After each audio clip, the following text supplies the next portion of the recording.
Good morning, ladies and gentlemen. We welcome you live here in Palm Springs Stadium as we get started with the second round of the PSCL playoffs. As the 12th-seeded Haymakers will take on the number 1 overall seed A's, led by reigning PSCL Manager of the Year, Don Bray. Now the Haymakers, Marshall, they came off an impressive victory over the Colonials. It was close for most of the game. The Haymakers eventually broke it open. Now they take on the number 1 seed A's. Now, I'm Evan Schmeiser, ladies and gentlemen, joined by Marshall Garvey. Now, Marshall, the A's have the best pitching rotation in the entire league. Their offense has gotten hot in recent games after a relatively slow start. We know they run the bases extremely well. They're the best at stealing bases in the entire PSCL. What do the Haymakers have to do to keep this close? Well, they've got to do is simple. Shut down the run game, especially shut down Brant Cook, who's batting 9th for the A's. He is by far the league leader for the entire PSCL in stolen bases. The key is to neutralize the run game if you want to have a chance. Jackson Irwin on the mound for the A's. He's pitched 3 times this year. He's gone 13 innings, a 2.77 ERA. An excellent 3-punch to back up the excellent Trevor Eby and Bridger Holmes. The A's had a first-round bye yesterday, along with the Lumberjacks and the Blue Sox. They didn't have to play. Their pitchers are fresh. For what it's worth, the Haymakers absorbed any pitchers. They absorbed all the pitchers that the Colonials had for anyone who might be available today or if they win and advance to tomorrow. Landon Alden, Stephen Goldsberry, Ty Chapman, the first 3 scheduled hitters for the Haymakers. Yesterday, Landon Alden went 0 for 1. Or he did not have an official bat, but he did score a run. Overall, hitting .227. He gets that one foul. It's a 3-2 count.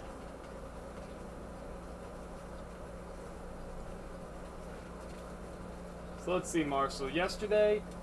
Last night, the Chill defeated the Coyotes. And the Haymakers, of course, beat the Colonials. That's going to be ball 4 to Landon Alden, a leadoff walk. So leadoff base runner for the Haymakers. A good start for them. Haymakers, we mentioned yesterday, middle of the pack as far as stealing bases is concerned. And that'll bring up Stephen Goldsberry. You mentioned the Haymakers inheriting Colonial pitching. I'd be curious to see if we might see Tyler Wilson today.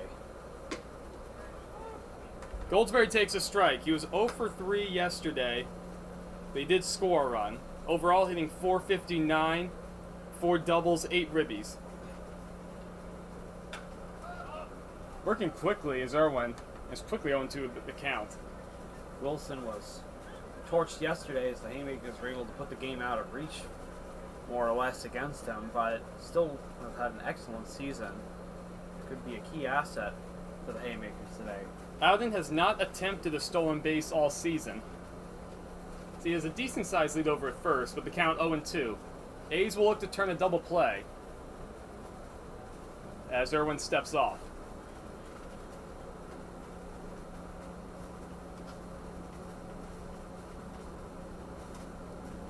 Marshall, you can't say enough about the A's pitching staff as an entire team. We already talked about the lowest ERA in the entire league at 2.77. Next closest team is the Blue Sox at 4.45. The A's have walked the least amount of players on the opposing teams, only 51. Blue Sox next closest at 54. They've struck out the most players from their pitching staff with 133. The North Stars next closest at 114, along with the Haymakers. The swing and a miss right there. Goldsberry down on strikes. You talk about a loaded pitching staff, Marshall. They are an absolute juggernaut, no doubt. That'll bring up Ty Chapman, 1 out and a man on first. Chapman hitting .390 overall. Yesterday against the Colonials, he was 1 for 3 with an RBI. No extra base hits this season, 7 ribbies. He takes the first pitch on the inside corner, strike 1. Chapman not the happiest with that call. It'll be interesting to see how much the Haymakers might try to run today. We've got Pretty good play there from Hagen behind the plate.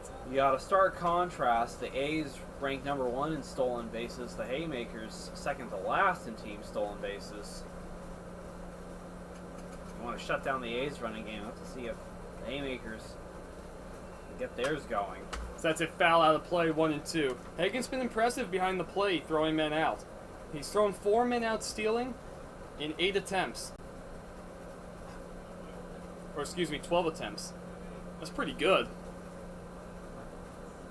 Might make the Haymakers think twice about trying to run, especially a team that doesn't run a ton. That 1-2's in the dirt, blocked by Hagen again.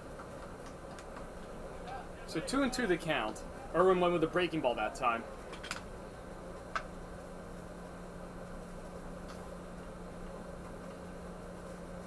So another full day of PSCL playoff action. Both fields will be used throughout the morning. As that ball's hit hard and caught out of the air. Mullen tries to double off at first, but the throw's wild. Fortunately for the A's, it did not go into the Haymaker dugout. So 2 outs nonetheless, and Allen's still over at first. Break for the Haymakers. I think a good throw would have had Allen at first. Humongous spray.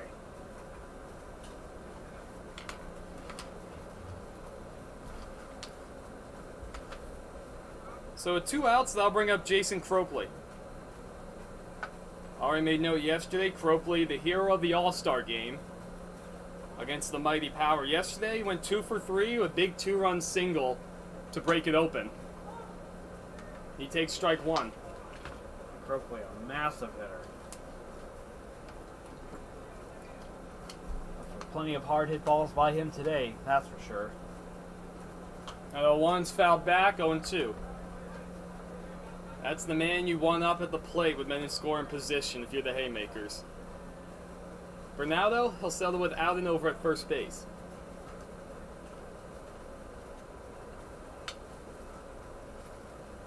Outfield playing relatively shallow. The 0-2, swung on and missed. Cropley goes down on 3 pitches, a couple strikeouts in the inning for Jackson Irwin. No runs, no hits, a man left for the Haymakers. We go to the bottom of the first. It'll be Jack Mullen, Caleb Skull, Christopher Perez, 2 up for the A's.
We're set for the bottom of the first inning, ladies and gentlemen. The A's will take their first tax.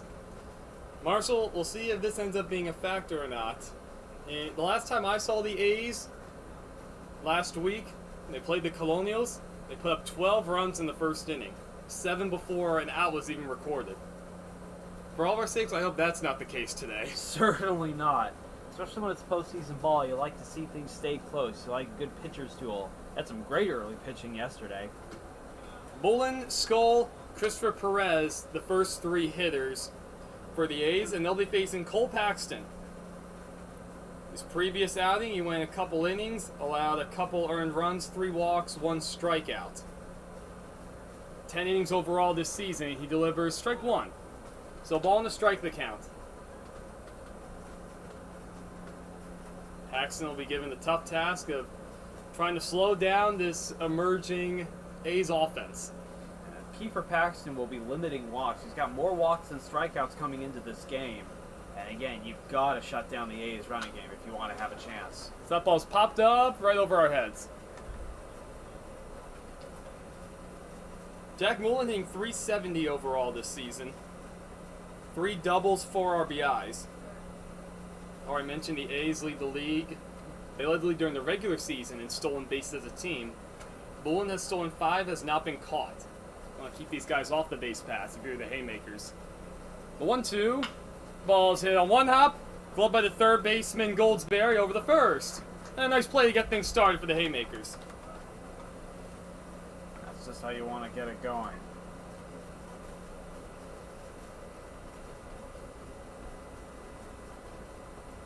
So with 1 quick out, that'll bring up Caleb Skull. Saw him in the All-Star game along with a whole plethora of the A's roster. Hitting .400, 3 doubles, a home run, 4 RBIs. One of the few guys in this A's lineup that doesn't run very much, only 1 stolen base and 1 attempt. As he takes strike 1. Good fastball from Paxton. Very good. So it's Cade Goki, Andy Truong, Ty Chapman, the left center and right fielders. Stephen Goldsberry, Landon Alden, Ben Bowses, Tyree Harris around the horn. In the infield from third across to first. Connor Smith behind the plate, and of course Paxton on the mound. Boy, Chapman's playing really shallow in right field. Same with Truong in center. Skull gets one by him. He could be running for a long time. 1-1 is hit foul. 1-2. See a lot of right fielders play shallow. A lot of teams, yes. I don't feel this moved in. So the base is coming in a bit close as well. So the winner of this game will advance to the semifinals. That'll be tomorrow morning. That pitch is high, ball 2. So whoever wins the chip tomorrow, Marshall, they're gonna have to win 2 games, 1 in the morning, and of course the championship in the evening. Huge.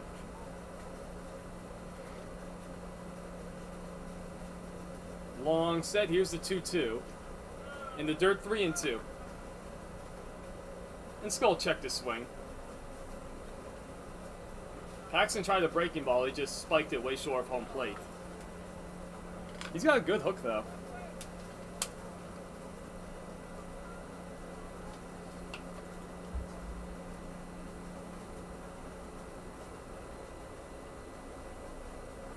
PSCL action continues today. The North Stars, the 11th seed, will upset the Grizzly yesterday. That was our big upset of the first round. We figured at least one might happen. They take on the Chill. They're playing the Chill right now in the turf field. They started about 30 minutes before we did. The Chill coming out on top of that. So that 3-2 is hit high in the air, left side. Goldsberry says he has it, and he puts it away without having to move. The Chill earning that advancement and winning that huge slugfest with the Coyotes yesterday, 11-6. I believe it was 11-7 the final score. That was quite a game. There were a lot of runs. It was a relatively packed house. A lot of Power fans in the building. Indeed. And the 9-seed Bootleggers will play the Lumberjacks in their first game. Bootleggers yesterday ended up 10 running the Snowbirds after trailing much of the game. And immediately after the Haymakers and A's over here at the stadium, we'll have the Green Dragons taking on the 2-seeded Blue Sox. Of course, the Haymakers and A's are the task at hand. So that brings up Christopher Perez. He takes a breaking ball, strike 1. I believe you were talking to me yesterday saying you think the Blue Sox might be, of the 3 top three teams, I think the Blue Sox might be the most primed for an upset. I only say that because, well, frankly, because the A's and the Lumberjacks, their pitching has been statistically better this season. Blue Sox. If I had to put money on it, though, I'd still say all three of those teams move on. I do too. Blue Sox offense is absolutely incredible. Especially the Dragons had a tough game against the Bombers with a 4-1 victory. Bombers have a few good pitchers that the Dragons probably absorbed, but they definitely used their best guy. Yes. Both teams would have. The bomb, yeah. 2-1 to Perez. A ball's hit hard and caught out of the air by Goldsberry. Guess it was on one hop.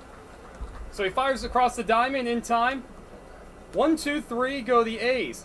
Good first inning for Paxton. No score through one. Led to the top of the second inning. Harris, Connor Smith, Benjamin Balsas will get it going for the Haymakers.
Set for the top of the second inning, ladies and gentlemen, in a scoreless ball game. Both Irwin and Paxton were impressive in their first inning of work.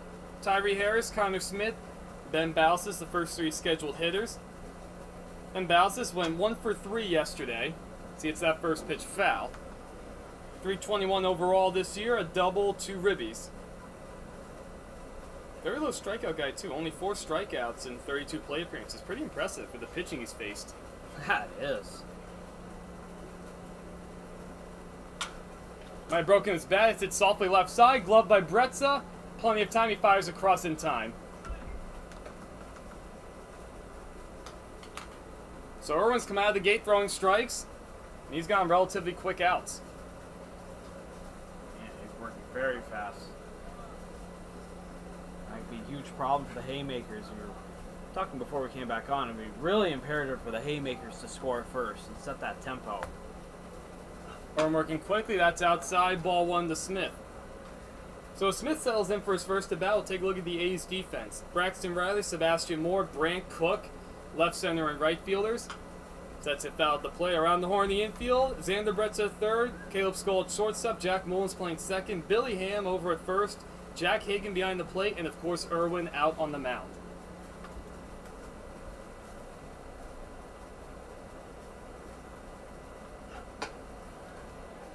Two and 1 the count. Heard a few grunts the past couple pitches from Irwin. Smith hitting 296 overall this season. He went 2 He had 2 big doubles and a couple of big RBIs yesterday against the Colonials. He was one of the big men in the middle of that lineup.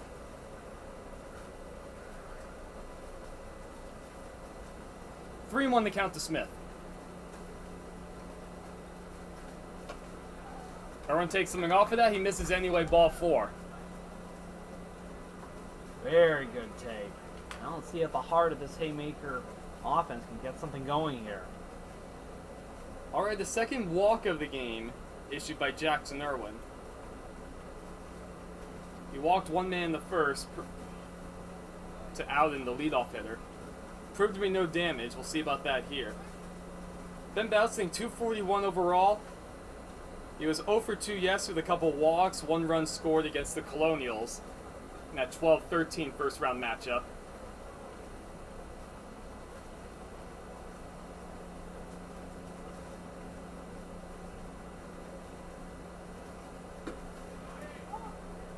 Bowser takes strike 1. A's will look to turn 2, so we have 1 out here in the second. I mentioned Dombray's A's. His team is very well rested, getting the first round bye. I know he does not want to have to use Trevor Eby or Bridger Holmes if he does not have to. That'd be a pretty deadly combination if he could start one of them for the semifinals and the other for the championship. So that's to second base. It could be 2. Moving to second for 1 and not in time over at first. Pretty good effort on the turn. Nice job by Mullen to get the lead runner. So Bowses reaches on a fielder's choice. 4-6 on the putout at second. Indeed, Brace is going to want to save those bullets for later. Again, we'll have to see what Colonial pitchers, if any, we might see today. That rotation was taxed a lot. That brings up the left fielder, Cade Goki. He was 0 for 3 yesterday against the Colonials. 125 overall this season. He takes strike 1.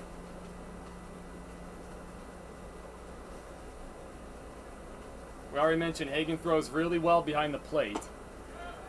We have not seen anyone the Haymakers try to run yet.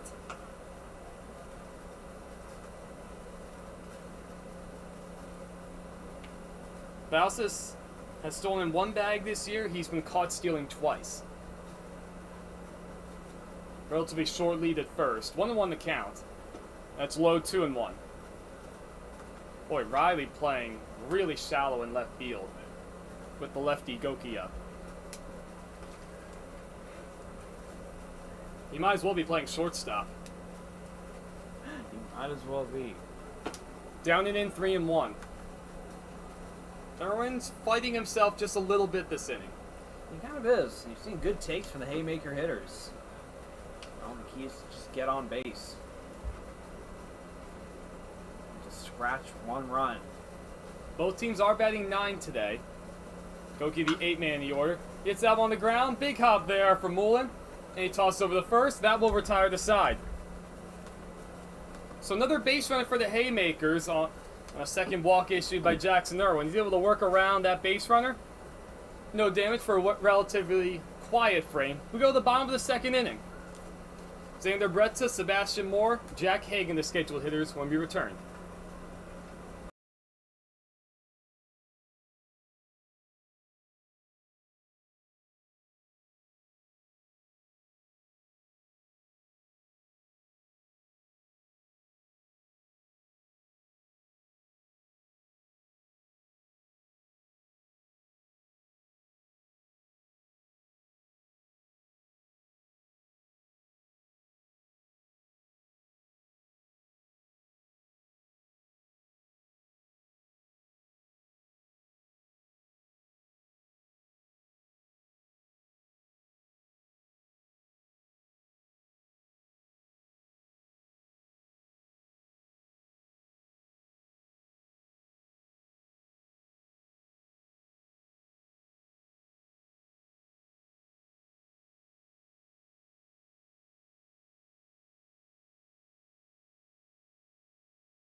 The A's will come up to bat for their half of the second inning.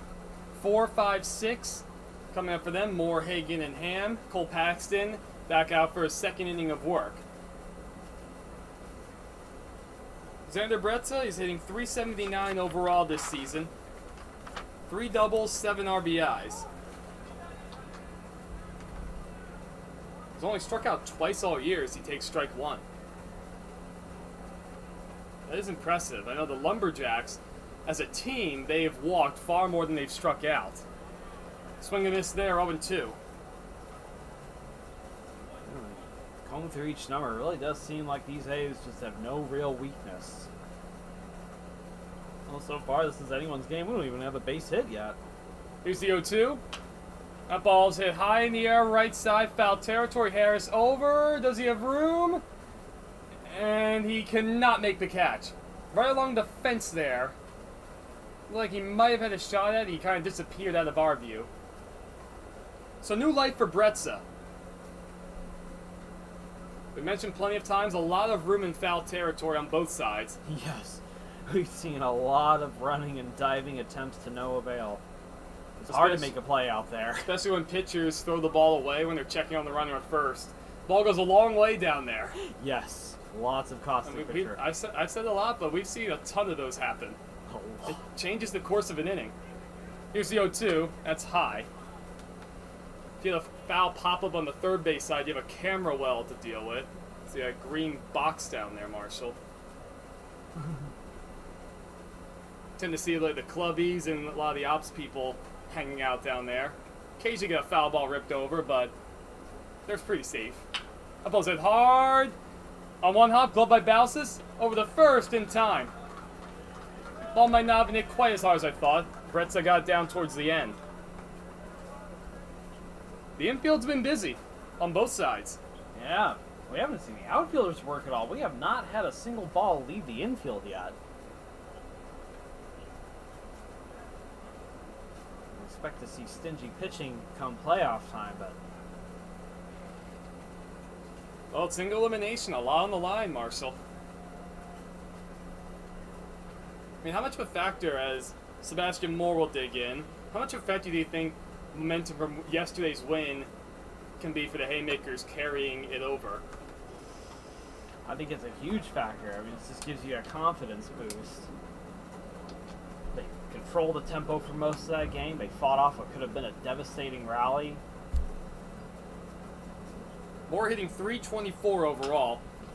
As he hits that one in the air, shallow left field, Goki comes in a few steps and he puts that one away.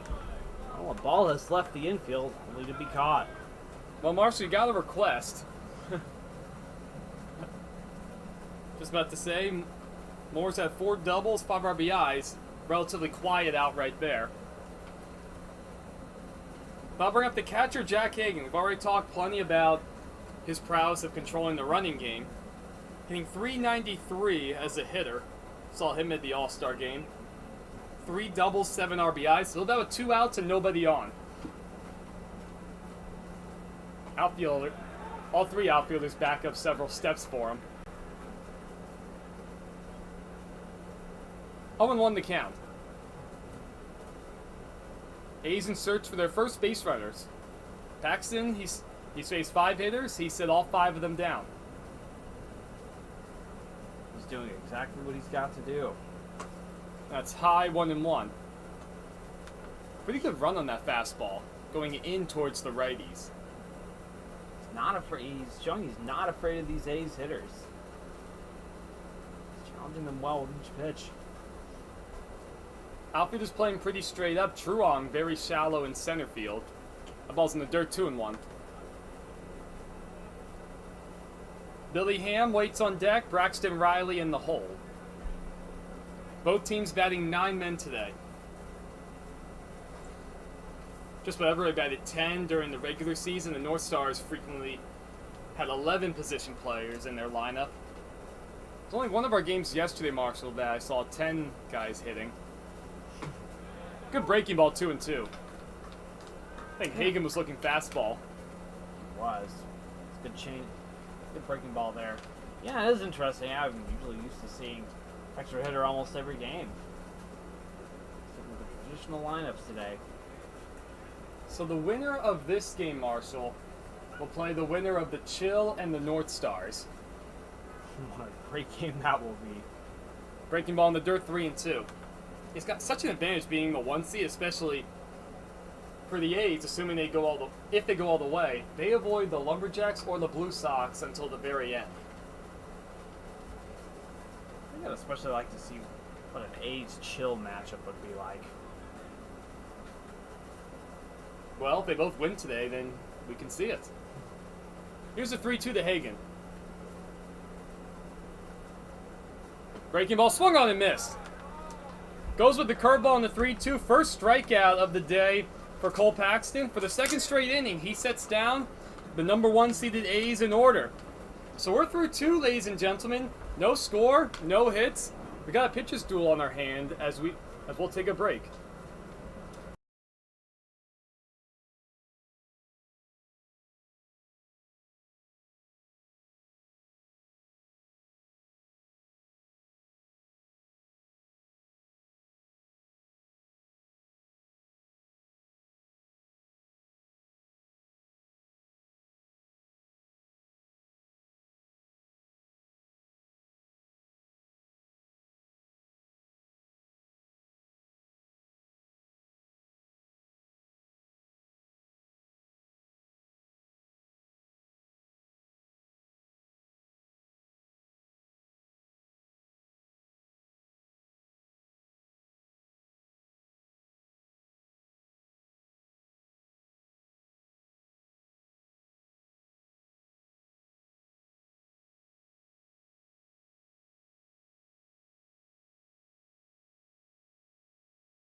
(9-1-2) due up for the Haymakers. Jackson Irwin back out for his 3rd inning of work. Andy Truong, Landon Alden, Stephen Goldsberry. This time's called at home plate. Mentioned before, both teams batting 9 men today. Truong, 2 hits overall this season, and a couple RBIs. So that first pitch is down low. So far, Marshall, it's been almost nothing. No runs, no hits, a couple walks issued by Jackson Irwin, and that's been the extent of the offense. That's it. I think still only 1 ball has left the infield. I think you're right. 1-1 is fouled straight back 1-2.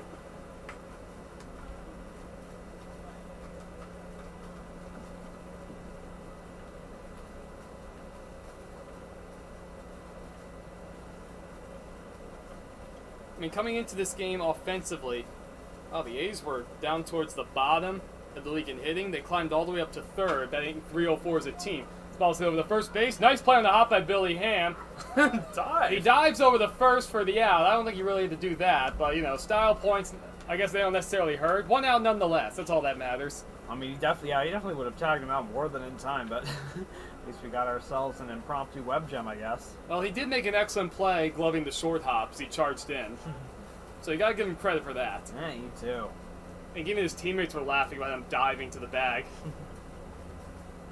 Well, his uniform's good and dirty now. That'll make Keenan, our clubhouse guy, happy. To the top of the order we go. Alden takes a first pitch low. He walked to lead off the ball game. 1 of 2 walks issued by Irwin. So he bats with 1 out and nobody on. 2-0. Interesting alignment from the outfielders. Riley is playing really shallow and left. I've seen him play right field a lot, and he plays pretty shallow, whether it's a lefty or righty up. That ball is hit pretty well to left center field. It chases more back, but he's got a beat on, and he puts it away. backpedaling a few steps into the alleyway. So a pretty good ride there on that ball from Alden. 2 outs nonetheless. Looked like Moore had a pretty good beat on that the whole time. He got a nice jump. Marshall has the second ball that left the infield today. That's only the second one. That was the farthest hit one, too. He did give it a ride. Ball travels well for the most part during the day, much better than at night. Yesterday, it didn't feel like the ball was traveling all that well. As Goldsberry takes a pitch low, he struck out his first at bat.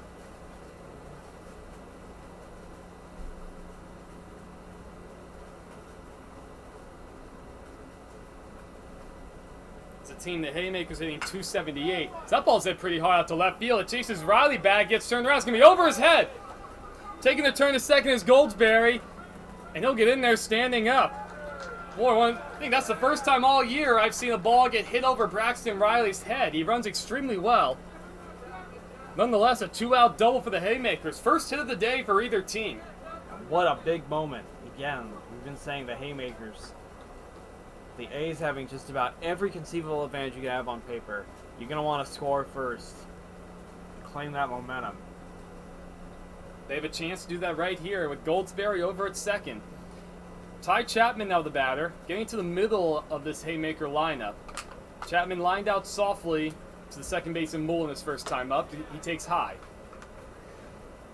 Marshall, I assume Chapman, he's the man you want to go after with Cropley on deck. Oh, absolutely. You got to get Chapman out. You do not want the line to continue moving. 2-0 the count. You would not want to have a run already in or two runners on or anyone in scoring position for Jason Cropley.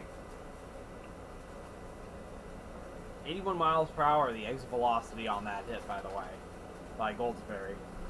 Yeah, he hit pretty hard. Here's a 2-0. Outside 3-0. Seems like he's pitching around him. Yeah, none of those 3 pitches have been competitive to Chapman. Here's a 3-0. And that's low, ball 4. Irwin took a lot off of that pitch. So a 4-pitch walk to Chapman puts him in on first and second. And now, no one else the Haymakers would rather have up a man in scoring position, or anyone on base for that matter, than Jason Cropley. Cropley, the hero of the All-Star game. A big 2 RBIs yesterday, comes into today. Tied for third. Or finished the regular season tied for third in RBIs. He takes strike 1. Struck out his first time up.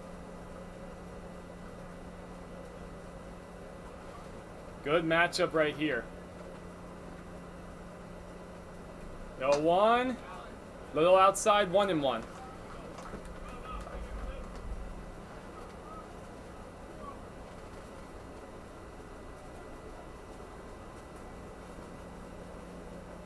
Irwin trying to work out of a jam. Pulls it hard right side.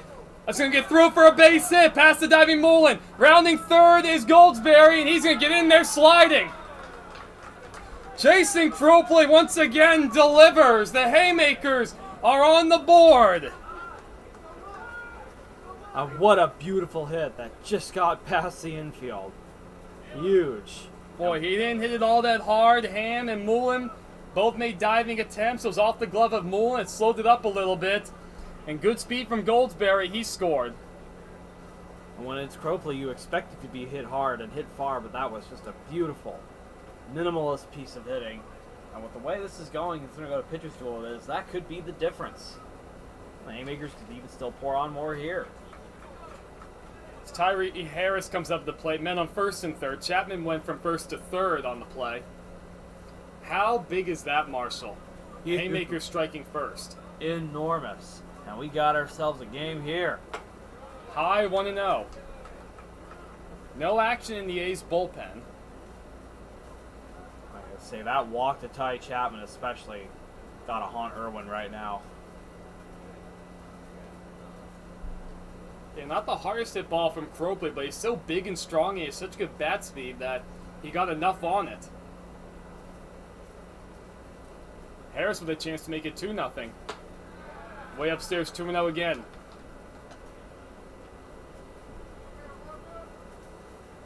Irwin pitched a clean first 2 innings, but we even made mention the second. He was fighting his command just a little bit. Falling behind the middle of the order, it's hurting him a bit right now in the third. That's low, 3-0. Yeah, command is definitely off. He's going low and away with a lot of pitches. Haymakers are not biting. He's walked 3 so far. 2 outs here in the third. The Haymakers lead 1-0 against the top-seeded A's. Right down the chute, 3-1. Looked like Harris was taking all the way.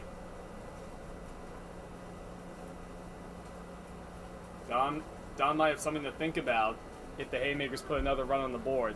The 3-1. That's on the inside corner, 3-2. Harris was starting towards first base. That inside call. So the runner will be off at first. Swing and a miss. Harris goes after a high fastball. That finally retires the side. Irwin able to work out of a jam.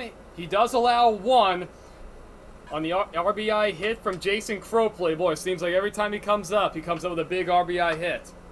We go to the bottom of the first inning. The Haymakers lead 1-0.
We're set for the bottom of the third, ladies and gentlemen.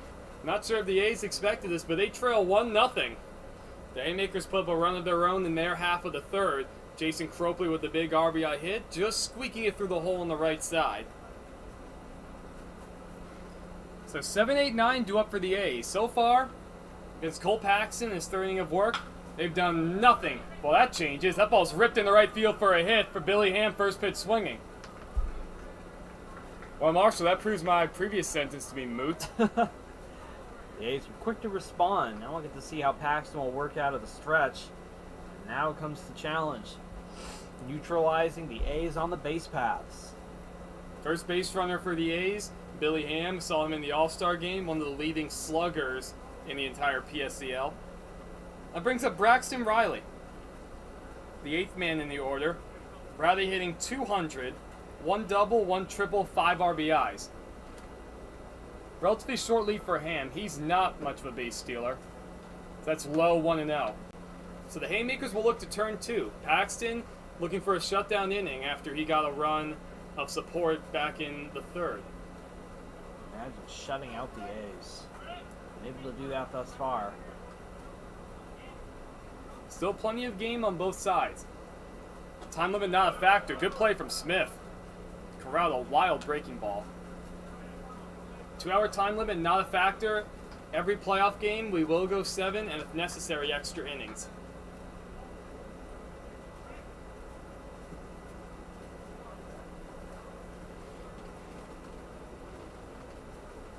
So 2-0 count now to Riley. Big hole on the right side. Breaking ball, 2-1. Paxton electing to pitch backwards. Haymakers outfield playing relatively shallow. And bounces way over towards the second base bag. 2-1, inside, 3-1.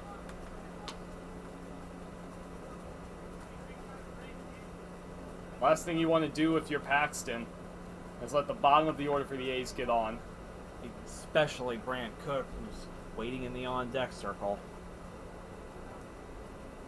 Little bigger lead for Ham at first. The 3-1 to Riley. Long looking for Paxton. Another breaking ball, strike 2. Better command with the curveball so far than the fastball. I think you'll have to stick with that here. Wonder if we'll see Ham take off. Riley has struck out 16 times this season. Ham does not go. That pitch on the outside corner, a called strike 3. Riley thought it was outside. It's the first out nonetheless.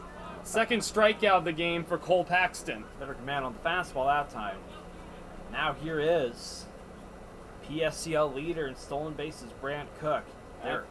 One player in particular you're going to want to keep off the base paths at all costs. It's this guy. Cook, as Marsh just mentioned, 19 stolen bases in the regular season. No one else is remotely close in catching him. No wonder the A's lead the league in stolen bases. So he bats with Billy Ham over at first. Haymakers still going to turn 2. Ooh, caught Ham leaning. Interesting. Cook hitting .304 overall. No extra base hits, a couple RBIs. Pretty good guy to have batting 9th. Try and turn that lineup over. Still a big hole in the right side. He shows bunt and bunts it foul. Smith's shaking up a little bit. That ball deflected off of him. Home plate umpire giving him a little bit of time.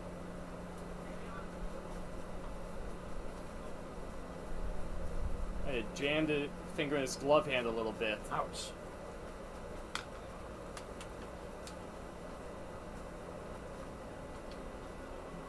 Heads up from the Haymakers, too.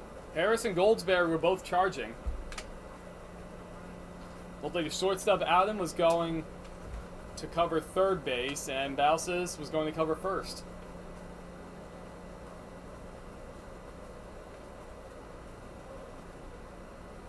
So 0-1 the count now to Cook. One of the few. First time I saw anyone try to bunt for a hit all season. Another check on Ham, dives in just ahead of the tag. Close. Caught Ham a little bit flat-footed. Good move there from Paxton.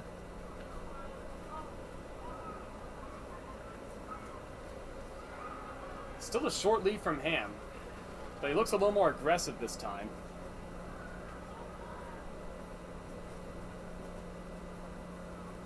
Long looking from Paxton. Way outside, 1-1.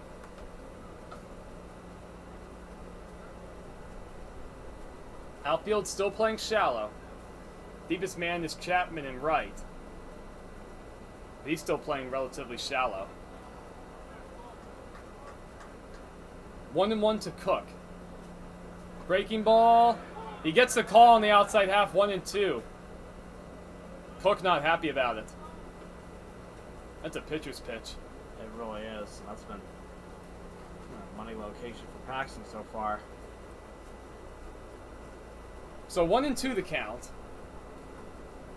One out, a man over at first. A's trail 1-0 in the bottom of the third. That's it hard in the right field. That'll get in there for a base hit. Ham will stop over at second. He had to make sure that ball wasn't caught. So 2 hits here in the third. Puts him in on first and second and 1 out for the A's, and the top of the order's coming up. And this is going to be a huge test for Paxton. Going back to the top of the lineup, and you got the best base runner of the PSCL on first. Might be tough for him to go anywhere with Ham in front of him. Well, the meeting on the mound for the Haymakers. They lead 1-0. They have 1 out. Nobody's up in their bullpen. They're going to ride it out with Paxton. What do you think they could be talking about, Marshall?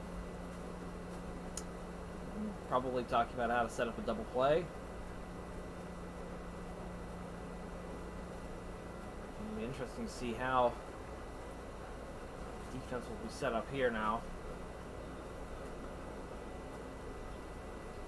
Long meeting out there.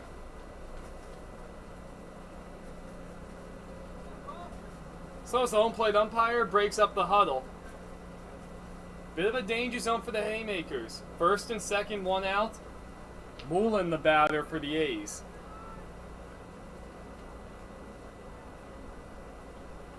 Jack Mullen grounded out to third, his only at bat.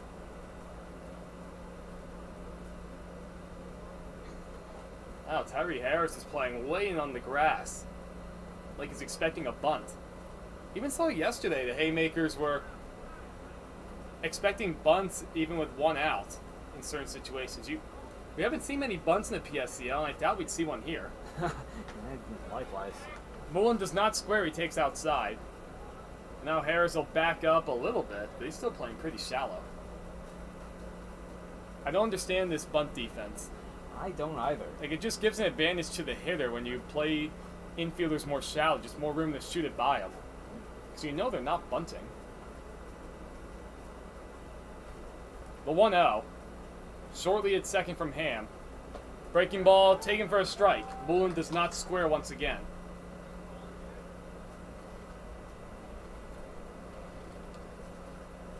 Outfield still pretty shallow. Goki the deepest man in left.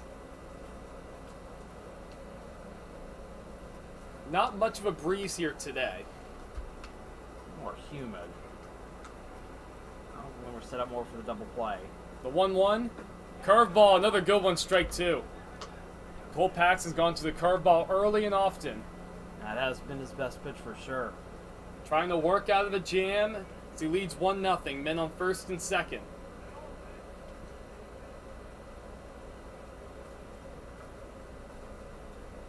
Man, Chapman really shallow in right field. Haymakers would love a double play. The 1-2.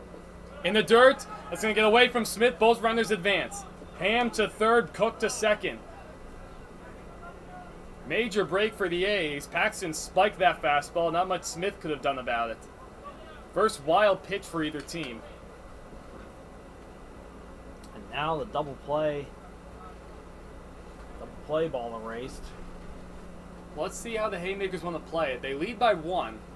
Still a lot of ball game left. They're going to play the infield all the way in. So they'll try to cut off the tying run at the plate. But now it could be a dangerous way to try to play the infield.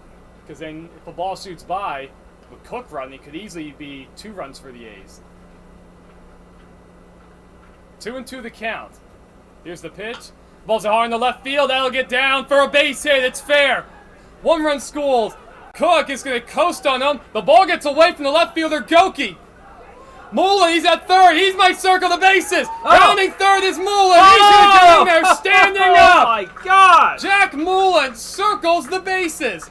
I don't know what happened out there in left field. The ball just completely scooted away from Kate Goki. It went all the way into the corner. 2 runs would have scored easily. So it's now 3-1 A's. What on earth? I was expecting great running from the A's, but that was next level. A hit and I assume also an error. And Mullen was really moving. It'll at least be a 2 RBI base hit. I guess we'll wait on the word from Eli and Hammer in a moment. So nobody on base. Skull swings the first pitch to the hard. Just fouled down the right field line. Couple good-looking swings. Few good-looking swings from Cook, Mullen, and Skull right there. Beautiful swings. That's what you expect from the A's. Bottom half of the order getting on, top half doing damage.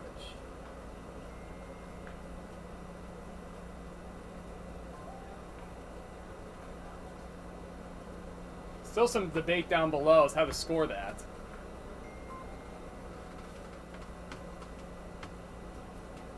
It looks like. And that'll officially go down as an inside the park home run for Jack Mullen. So 3 RBIs on the play. What a treat. I think we've had some inside the park home runs on the turf field, maybe the high school field. That's the first home runs I've seen all year. That's the first inside the park where I've seen at least 1 or 2 clear the fence, but not seen inside the Parker here. Swinging the miss by Skull. He's down on strikes. Third strikeout of the game for Paxton. Now there's 2 outs and nobody on. Again, we've talked often about how spacious and deep those foul territories are. That played a huge a lot factor. of room. You gotta be feeling good right now if you're the A's, especially taking the lead back. So now it's Perez batting with 2 outs, nobody on. That pitch is way outside. Paxton lost his hat. Perez grounded out to third his first time up. Marshall, Paxton he's had really good command for the most part today. That pitch was so outside, it was almost third. If a lefty was up, that might have gone behind him. What out? Baseball's a funny game. The 1-0, pretty good curveball, low. And he especially got to be happy to have the lead if you're the A's, because now Irwin can relax, can likely do more innings of work, and as you mentioned, Don Braves doesn't have to burn any of his other aces like Bridger Holmes. That 2-0's up and in, 3-0. Paxton's struggling with a little bit of command right now. Could not have been any better in the first 2 innings, but not able to find his spots this time. So 3-0 to Perez. Wonder if we'll see a green light. The A's now lead 3-1. The Haymakers put up a run in the third. And then the 3-run inside the park for Mullen. That ball's hit hard in the left center field. That's going to split the gap. And it's going to go all the way to the wall. Perez takes a turn to second. And he'll pull in there with a 2-out ringing double all the way to the wall. 4th hit of the inning from the A's. Man, they're hitting the ball hard. A scorching 86 miles per hour, the exit velocity on that hit, carrying 310 feet. And as you mentioned, Smize, these A's, their offense, after being so slow to begin the season, have really heated up as of late, and you can see it here. They were really torching the ball this inning. So Xander Bretza, the batter, he grounded out to second his first time up. Another man in scoring position with Perez out on second. Breaking ball, strike 1. Interesting outfield alignment. Truon playing really shallow in center. Chapman playing relatively shallow but more medium depth. And Goki's backed up a few steps in left field. This is an interesting alignment. Here's the 0-1. Outside 1-1. Throw behind the runner. And out is the call at second base. Perez tried to go in feet first, and he gets picked off. Great throw by Connor Smith. That retires the side on a base running mistake. But the damage has been done. The A's strike back and put 3 runs on the board, courtesy of a 3-run inside the park homer into the left field corner by Jack Mullen. So we go to the 4th. The A's have taken a 3-1 lead.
We're set for the top of the 4th inning. Smith, Balsas, Goki, the first 3 scheduled hitters.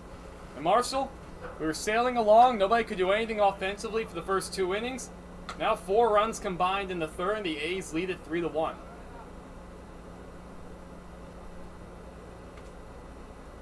So Connor Smith walked his first time up.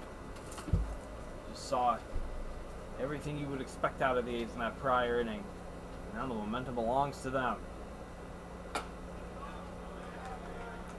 So now it'll be Jackson Irwin's turn to try and record a shutdown inning. Paxton unable to do so in the A's half of the 3rd.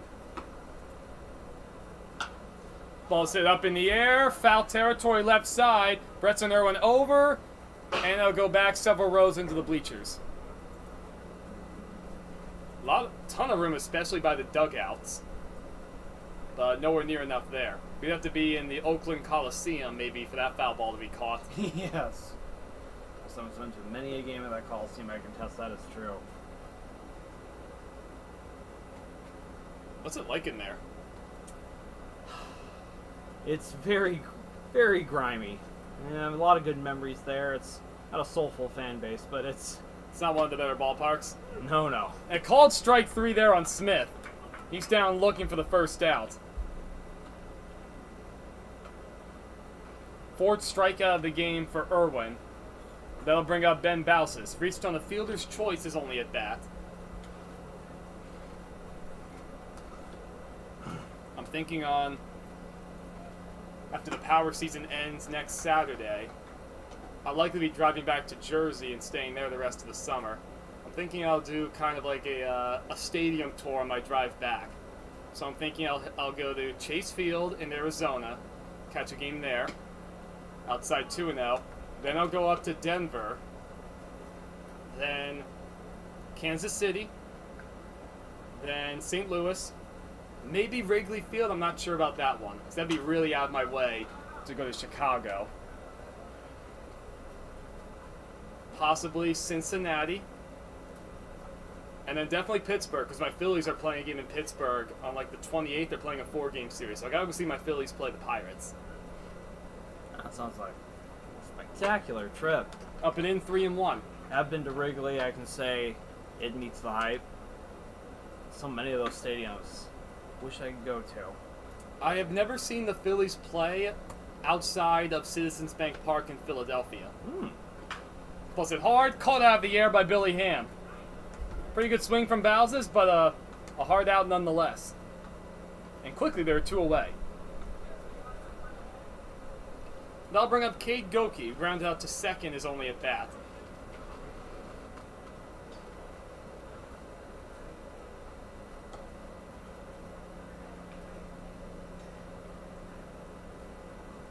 Yeah, I almost was going to go see my Phillies play the Padres at Petco in San Diego on one of my off nights out here. But then had a little bit of car troubles. I remember that, yes. Yeah, that wasn't fun. It's all fine now. And it'll continue to be fine, but that disrupted things. I had to get my brakes fixed. Wasn't about to drive 2.5 hours each way with rusty brakes. That would not be at all. Good thing, too, it was close to the metals. That's Oh! on the outside corner. Late strike 3 call, but the 3rd out nonetheless. So a shutdown inning from Jackson Irwin. 1, 2, 3 go the Haymakers in their half of the 4th. The A's will send Bretza, Moore, and Hagen to the plate when we return State to a 3-1 lead.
Except for the bottom of the fourth inning, and Evan Schmeiser joined by Marshall Garvey. The A's will try and add on to their 3-1 lead. Paxton losing his hat on that pitch as he tries to establish a clean frame after the A's torched him for 3 runs. On a 3-run inside the park home run. Yep, there's been no indication of changing the scoring, frankly. I wasn't quite able to see what happened down the left field line. I thought Goku was going to cut it off, but all of a sudden the ball just went way past him and into the corner. My vision was cut off, so I couldn't surmise it either. Big swing and a miss, 2-1. Haymakers had action in their bullpen in the previous inning. Now it's quiet. Paxton back out there for his 4th inning of work. So quick playoffs. Championship set for Friday night, 7 o'clock here at the stadium. This will be a pretty good crowd for that. Regular Power fans and quite a lot of the PSCL players and coaches. 3-2 the count to Bretza, who grounded out to second, is only at bat. 4, 5, 6 in the lineup due up for the A's.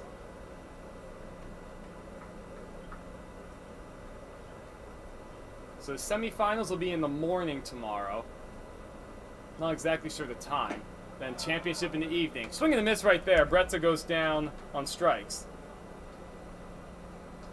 3rd strikeout of the day for Paxton. Excuse me, 4th strikeout. As a reminder, these playoff games go 7. That championship game tomorrow night will be a full 9 innings. Oh, really? Yes. I assume you found out last night? I did. Oh. Starkey tell you that one? Yes, and got to broadcast it over the EA system. Oh, excellent. Good deal. Oh, all right. That'll really test the pitching staffs. Oh, well, and that only makes sense. The fans will enjoy it, that's for sure. Fans definitely love all the little games and promotions we have. 50-50. Chance to win free tacos if the Power scored 9 runs in a game. Chance for double-double stuff in the 2nd innings. Race around the bases. Putting challenge. Chipping challenge, too. A lot of good stuff. And we just got confirmation from the umpire. It is a inside the park home run. No error. Good deal. Outside 1-2. I guess that's how much the analytics guys were debating about it. They had to ask the umpire to break the tie. So the Mullen family can thank the home plate umpire, confirming the inside the park home run. Here's the 1-2 to Moore. Moore float to left is only at bat. Falls it softly off the glove of Paxton. He recovers, underhand toss in time. Moore hustling the whole way up the line. But a quick 2 outs nonetheless.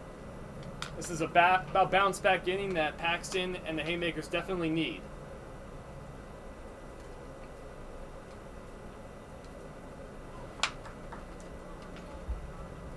So Jack Hagan, the batter, he struck out his only at bat. No action in either bullpen, so we'll see we'll see Jackson Irwin come back out for the 5th. Strike 1. Now, Marshall, you can really tell that fall sports practices are in action too. Past several days coming in the morning, I can confirm now in that high school field, it's a soccer team practicing out there. At times we've seen football, I think. I think we have seen some football. Always something going on just beyond the right field fence. Yeah, they're done for the day, but it was definitely boys soccer that I saw with Palm Springs High School. Pretty cool complex, the stadium, and then right across the street you have the high school fields. And of course the turf field just beyond the right field wall. Dimensions are a lot shorter on the turf field. Not exactly sure, but they're definitely shorter. Of course, 350 feet down the lines here at Palm Springs Stadium, 400 to dead center. And a relatively high wall. It is a high wall. I never really stopped to consider it. It is a tall wall to scale. Yeah, we were setting up all the banners out there 3 weeks before the power season started. It's a good 8, maybe 10 feet high. 2-2 the count.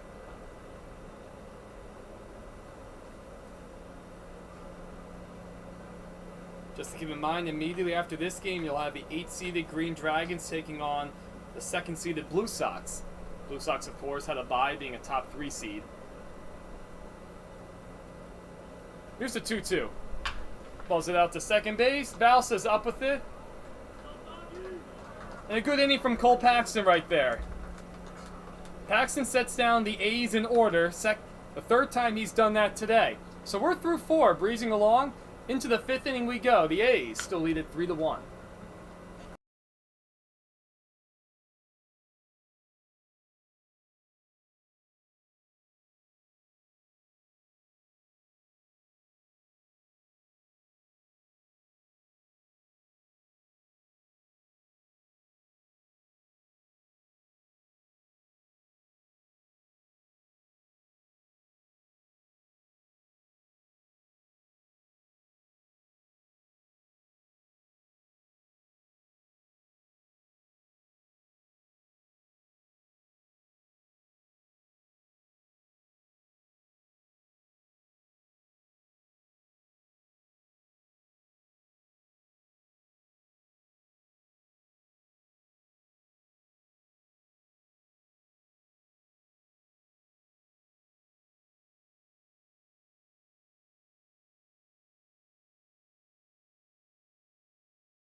We're good to go for the top of the 5th, ladies and gentlemen.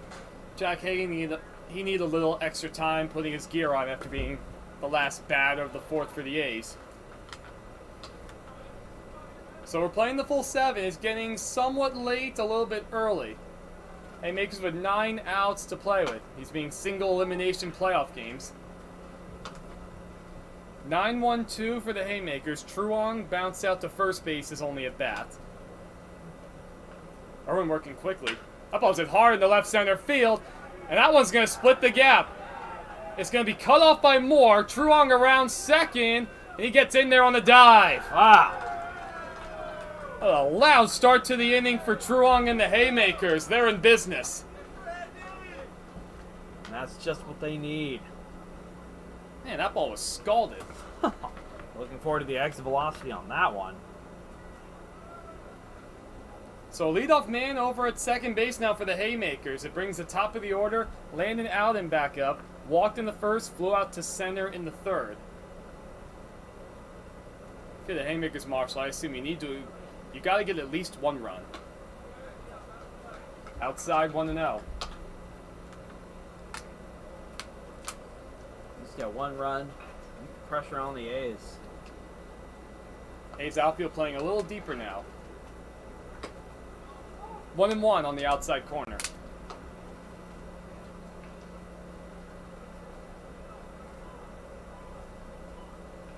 Infield playing back, not expecting a bunt.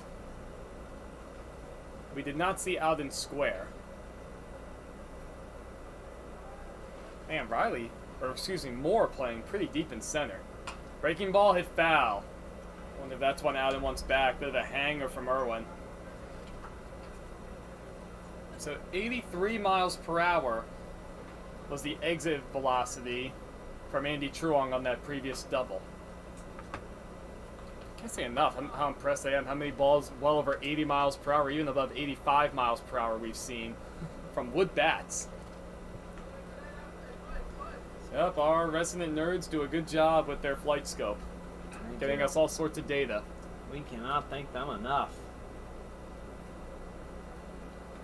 Here's the 1-2. Way outside 2-2.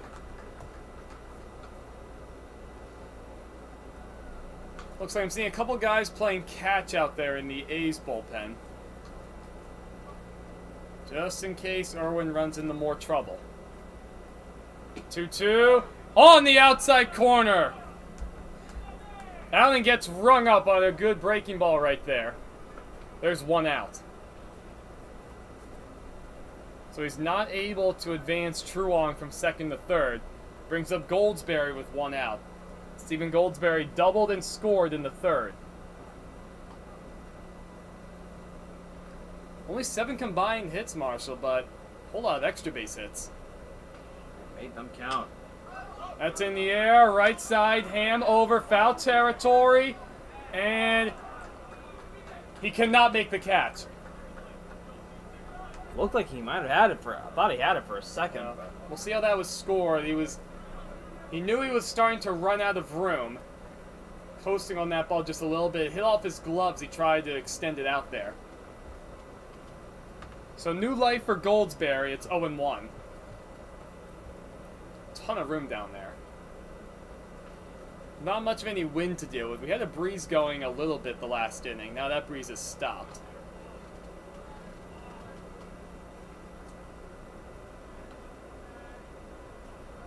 Irwin steps off. Truong doing all sorts of dancing out there on second base. Also see a couple guys playing catch in the Haymaker bullpen. Breaking ball 0-2. Tons and tons of curveballs from both pitchers.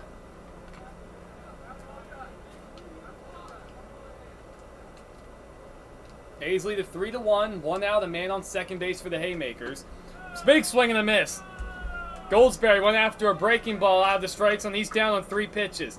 Back-to-back strikeouts for Irwin after allowing the leadoff double. There's 2 outs.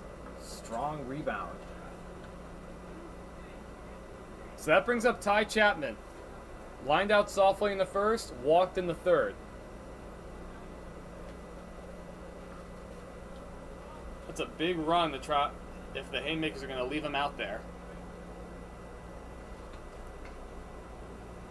Especially huge to get him here and not have Cropley come up. Cropley, who started the scoring back in the top of third, a single. Fastball, strike 1. Jackson Irwin doing a good job getting ahead this inning. This is the man you want to go after.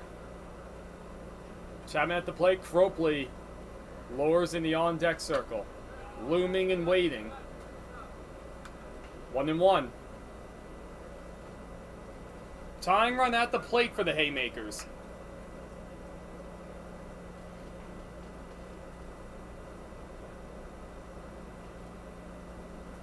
Looks like the action in both bullpens have ceased. So it's Irwin's inning. The 1-1 in the dirt.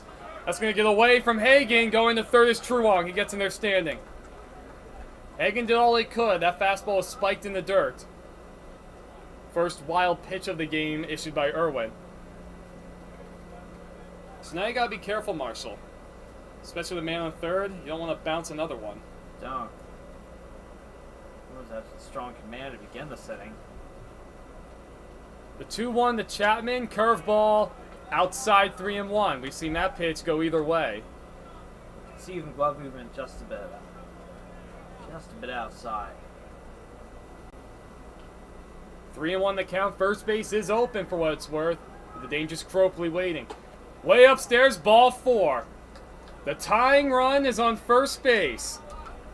And who better than Jason Cropley? And looks like we're going to have a mound conference. That's the 4th walk of the game issued by Jackson Irwin. Don Bray coming out. It's a big moment here. Haymakers have runners on first and third, 2 outs, top of the 5th inning. They trail 3-1. And their big man, Jason Cropley, is coming up. Chapman there was running back in like I thought he was going to be swapped for a courtesy runner, but he will remain at first. No action in the bullpens. It's Irwin's inning. Might also be talking about what to do if Chapman takes off from first, going over the first and third place. Tropoli he's responsible for the only RBI so far for the Haymakers. He had 2 big RBIs against the Colonials in yesterday's playoff game. Of course, the hero of the All-Star game with the bases clearing 3-run double to the wall in center field against Carson Phillips, the power ace nonetheless. This is the man you want up. As he digs in with 2 outs in the top of the 5th. Trailing by 2. Big swing and a miss. Went after a fastball. Jackson Irwin coming right after him.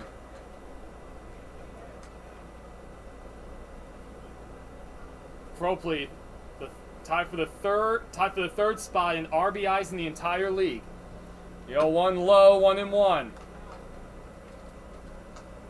Outfield playing pretty straight up. Probably the deepest we've seen all 3 of them play all game. Most of the outfielders today like to play shallow. Good lead from first from Chapman. Swing and a miss, 1-2. Went after a high fastball. It's been all heaters from Irwin. They're going to the curveball early and often. Jackson Irwin and the A's trying to work out of a jam here in the 5th. They lead by 2. The tying runs on base. The 1-2 pitch. Chapman goes. The ball's hit out to the second base on a couple hops. Mulling up with it over the first, and that retires the side. Jackson Irwin, excellent job. He works out of a jam, allowing a double, a leadoff double, and a walk, and they leave both men stranded. We go to the bottom of the 5th inning. The A's lead 3-1. They escape some damage.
We're set for the bottom of the 5th inning. The A's still lead 3-1 after Jackson Irwin works out of a jam with 2 men on in the top half of the 5th. Billingham, Riley, and Cook, 7, 8, 9, due up for the A's. And a new pitcher on the mound for the Haymakers. Rudy Gonzalez on in relief for Cole Paxton. Went the first 4 innings. That ball's hit hard in the right center field by Ham. That's going to split the gap. It's going to go all the way to the wall. Ham is turning on the Jets. He's around second. He's going to go to third. And there won't be a throw. Ham is in the third base standing up. A leadoff triple for Billy Ham on the first pitch from Rudy Gonzalez. Wow. How about that? That's a way to greet a relief pitcher coming out of the bullpen. Crush that. We've seen a stand-up inside the park home run and a stand-up triple. So now Billy Ham, he's 2 for 2 today. A's looking for some insurance. Rudy Gonzalez, his most recent outing, he went 3 innings. Just 1 earned run. 10 in the 3rd innings overall this season. Exit velocity, 87 miles per hour on that triple by Ham. That went 344 feet. Well, he did smoke it. That's the hardest hit and deepest ball so far today. So the Haymakers play the infield all the way in on Braxton Riley. 1-1 the count. Riley struck out in the 3rd. For the Haymakers, Marshall, I assume you can't afford to let this get away from me anymore. You already trail by 2 if you're the Haymakers. Trying to cut down the run at the plate. Ham does not run all that well. Swing and a miss, 1 and 2.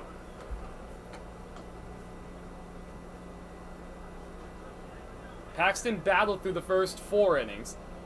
3 earned runs, 5 hits, 1 walk.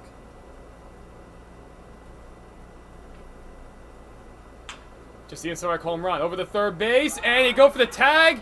Safe is the call at third base. Oh! Wow. Bang, bang. Riley hit the ground ball over the third base. Ham got caught in between. Stephen Goldsberry tried to go for the tag to get Billy Ham, and he was safe. Haymakers do not agree with the call. Our manager's going to come out and talk about it. Wonder if he's going to ask the home plate umpire for help. Not the best angle to have a field umpire try and make that call. It'll go down as a fielder's choice, no base hit for Braxton Riley. Nonetheless, it's 1st and 3rd with nobody out at the moment. As the meeting concludes, Haymakers manages a few words for the home plate umpire. Goldsberry and Alden seem certain that they got Billy Ham at 3rd. We can't tell from up here, Marshall. Yeah. We have a terrible angle and we're pretty far away. Yeah, that's not an optimal view. So nonetheless, danger zone for the Haymakers. It brings Brant Cook up. He ripped a single and scored back in the 3rd. He bats with them on 1st and 3rd and nobody out. And it's just like we saw in the 3rd. The bottom half of the order doing damage for the A's. Big swing and a miss, 0-1. Balsas and Alden play back to try and turn 2 in the middle. Harris is going to keep Riley close at 1st. Goldsberry playing even with the bag at 3rd. The outfield's shallow. Swing and a miss. Snap to the 3rd, not in time.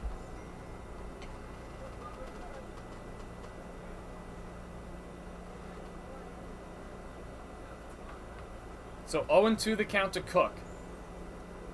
Outfield playing very shallow after Cook hit the ball well his first time up. There goes Riley. Swing and a miss. Throw goes to 2nd, and out is the call at 2nd base. Strike him out, throw him out.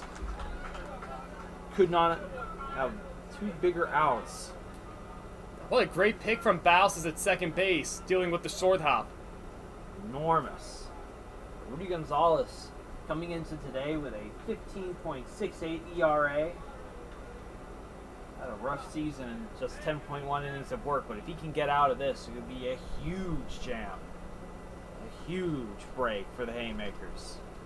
Now with 2 outs and a man at 3rd, it brings up Mullen, the leadoff man. He takes strike 1. Of course, last time up, Mullen is the offense today. Inside the park, home run ripped into the left field corner, getting by Cade Goki. And he came all the way around. That's it hard towards the middle. That's going to get through for a base hit. Crossing the plate is Billy Ham. Jack Mullen, 2nd hit of the game. He's responsible for all 4 RBIs. And a big piece of insurance there. Looked like for a moment the Haymakers might get out of it. It really did, especially to pick off one of the A's speed demons on the base paths for a 2nd out. These A's, they just respond. They're unflinched. Breaking ball inside. Skull does a little bit of dancing. Caleb Scully's 0 for 2. Popped down the 1st, struck out in the 3rd. Ball come up the bat. 87 miles per hour from Jack Mullen on that base hit through the middle. The ball's hit high in the air, right side. Balsa says he's got it. Battling the sun, and he puts it away. That retires the side. Not before the A's put an insurance run up on the board. Billy Ham got started with a triple. You have to strike him out, throw him out. But then Jack Mullen delivers once again with the RBI hit through the middle of the infield. So we go to the 6th. The A's lead it 4-1.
We're all set for the top of the 6th inning, and it's definitely getting late for the Haymakers. They're down to just 6 outs as they trail by 3.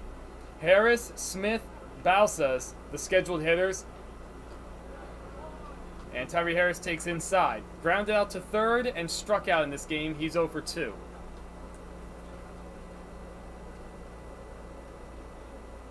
All PSCL playoff games going 7, except, of course, the championship game. Marshall filled me in on that a moment ago. Friday night, the championship will go all 9 innings here at the stadium. I cannot wait. A late time call. Man. Also have a new pitcher, Xander Bretza, on the mound for the A's.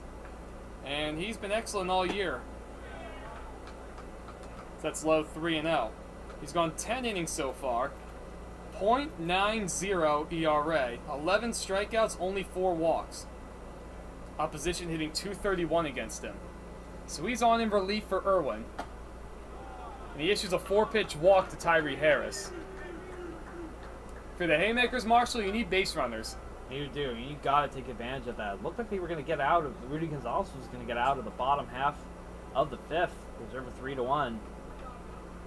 The A's responded with an insurance run. You got to score here. So Aiden Arriaga comes off the bench to play third. Xander Bretza started the game playing third. One of those two guys who pitches and hits very consistently. He delivers strike 1 to Smith. Connor Smith walked in the 2nd, struck out in the 4th. The A's will look to turn 2. Big swing and a miss 0-2. Couple good fastballs on the outer half from Bretza. Bretza working very fast. You got to take advantage of that walk coming in this game. Bretza only had 4 walks coming into today. A ball's popped up. And that's back towards us. Oh! That lands. Did that land on top of the building or just a couple rows in front of us? It was over towards our right. I think it might have been just in the front rows. Wow. So 0-2 the count to Smith. Fouled back once again.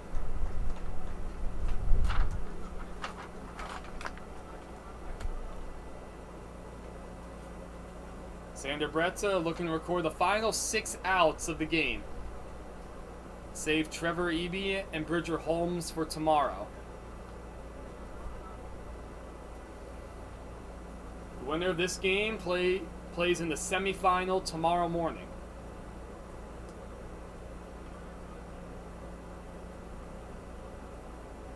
We do not have an official schedule of the semifinals. Who will be on what field and exactly what time. That ball's hit foul right side. Wow. Bretza fell over delivering that pitch. I don't know what happened there. Bit of a strange occurrence. I see the Blue Sox starting to get their hacks in at the batting cages. 0-2 the count to Smith and a check on the runner. That's a close one. Blue Sox one of the top offenses in the game. Exciting to see them play later today. Another check on the runner. Tried to catch him by surprise as he's edging out in his lead. Harris remains heads up though. Short lead at first. And the 0-2 in the dirt, blocked by Hagan. Both Smith and Hagan have been impressive today behind the plate. Yeah.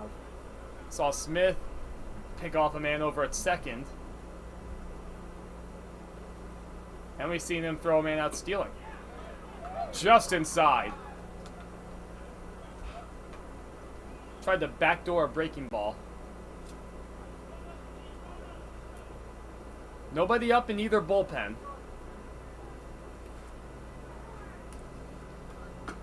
Outside, 2-2. Couple pitches just missing.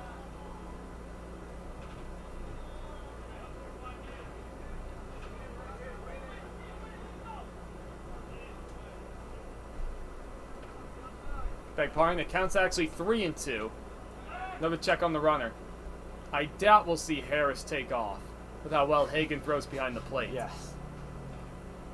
Smith has already struck out once today. Does not go. Pitches back towards Miller off the foot of Bretza. Picked up by Arriaga. No throw. So a break right there. Could have been a chance at double play if it got by Bretza. Kicked off his foot. It's an infield hit for Connor Smith.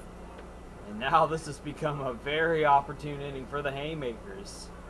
We'll have the tying run come to the plate, but it looks like... Here comes Don Bray. We have another meeting on the mound. Might also be checking on Bretza. Like the ball just hit right off his foot. That has to hurt. Looks like he's okay. No one up in either bullpen. So Alex Santiago will come on and run for the catcher Smith as a courtesy runner. So he's over at first, Harris at second. And the tying run, Ben Balsas, is up at the plate. 2 straight innings now are seeing the Haymakers threaten, trying to tie the game. The Haymakers trail by 3, 4-1. That infield hit from Smith, just the 4th hit of the game for the entire team. The ace pitching has made it tough. Paxton, though, he kept them in it. That's the starter. First pitch, strike 1. Bowles has reached on the fielder's choice in the second, lined out sharply in the 4th. He bats with men on first and second, nobody out. 7, 8, 9 hitters go up for the Haymakers. He shows bunt, jabs at it and misses. Not the best bunt attempt right there. Not a bad idea, but if you're going to jab at it, it makes it much tougher. Yes. It's one of those where you need to almost catch the ball with your bat. It's a gentle act. 0-2 the count nonetheless. A's look to turn 2. And Bretza spins around, check on Harris at second. We've seen a few, at least I've seen a few batters threaten bunt this season, but I've yet to see one properly laid down. The 0-2. Throw behind Harris.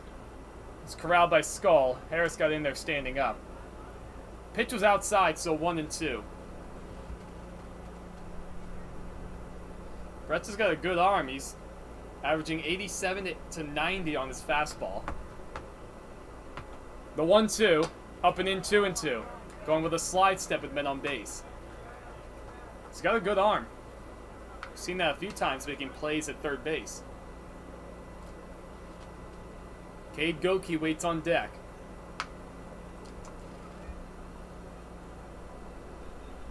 Bretza set, the 2-2 pitch. That's it hard in the right field. That's going to be a fair ball. It's in for a base hit. Harris is coming around. He's going to score. Taking a turn to second is Balsas.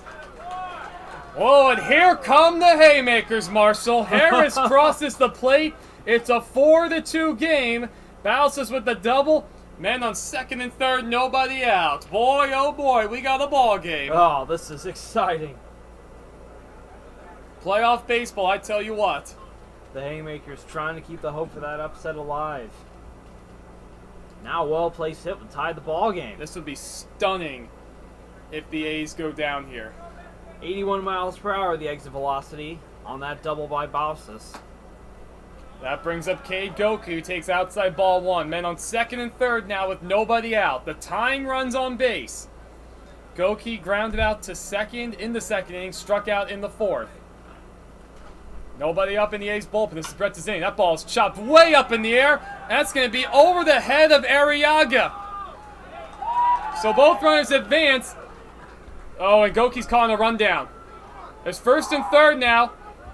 We're going to toss over the first. You got to keep an eye on Santiago at third. Santiago's coming to the plate. He's going to score and tie the game. Oh my gosh! Unbelievable. Goki chopped that one a mile high into the air. It got over the head of Aiden Arriaga for a hit. Santiago scored initially. Balsas ended up being safe at third. Goki got himself into a rundown. He was eventually tagged out, but then Balsas came across to score. The A's forgot about him. We're all knotted up at 4, Marshall. The most bizarre, unorthodox way you could possibly get a tie. What a madcap sequence. This is some game we've got. The 12th-seeded Haymakers have just tied the game against the number 1 A's. 4-4, 1 out in the top of the 6th. Haymakers have put 3 runs across. 0-2 the count on Truong. Truong doubled back in the 5th.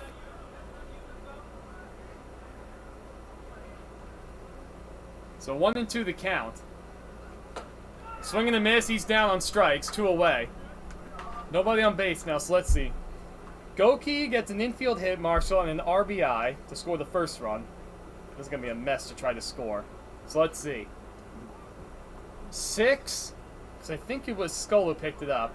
6-1, because they tried to get a runner over at third. 6-1, 4-3-6. I think that's how that went. Eventually, Goki was tagged out in the rundown.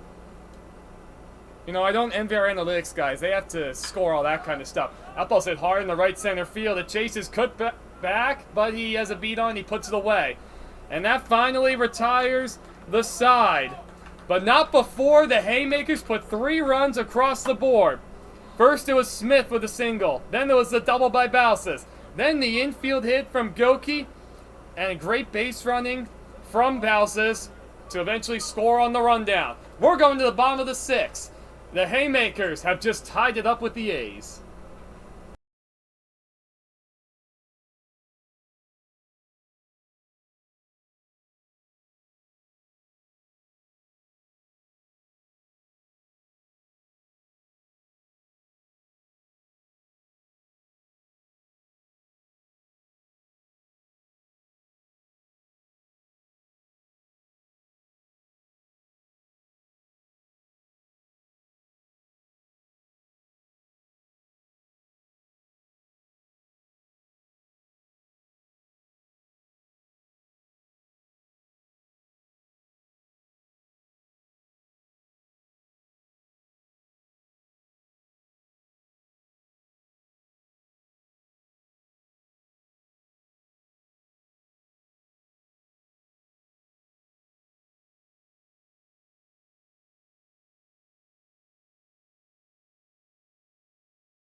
Here we are, the bottom of the 6th inning. Things just got a whole lot more interesting right here. The Haymakers put up 3 runs in the top of the 6th, and they have tied it up with the number 1 overall seed, the A's. Rudy Gonzalez back out for his 2nd inning of work. He allowed a run back in the 5th, coming on relief for Cole Paxton. First pitch swinging is Perez. That ball is gloved by the shortstop Alden. Throws on a hop, plenty of time to get Perez, who does not run well. 1 pitch, 1 out for Gonzalez and the Haymakers, and boy, they're feeling good in that Haymaker dugout. They've got to be. What a way to tie the game. My gosh. The game with so many scorching line drives into the outfield. They tie it up on a sky-high chopper and a rundown. So that brings up Aiden Arriaga. He entered the game last inning to play third base. He's hitting in Xander Bretz's spot. That's weird because Xander's the pitcher. Surprised they took Bretz out of the lineup from the pitch, but either way, it's Arriaga the batter. He's hitting in the 4 spot now. And Arriaga getting a $136 overall this year, 3 walks. Swing and a miss, 1-1. I find that interesting. That is. I wonder if I guess you're not allowed to spread your DHs to another position. It has to be the pitcher. Because why would you want to take Bretz's bat out of the lineup? The 1-1. Strike 2 on a breaking ball. Pitcher's pitch. Rudy Gonzalez trying to work a shutdown inning. Preserve this tie ball game. If necessary, we will go to extras. Outside 2-2. Games are all 7 innings long in the postseason. But we need a winner.